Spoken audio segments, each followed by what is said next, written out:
నమస్కారం. వేమన శతకంలోని ఇంకో పద్యం.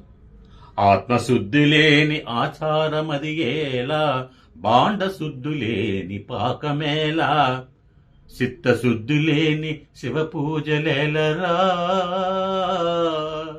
చిత్తశుద్ధి లేని శివ పూజలేలరా, విశ్వదాభిరామ వినురవేమా,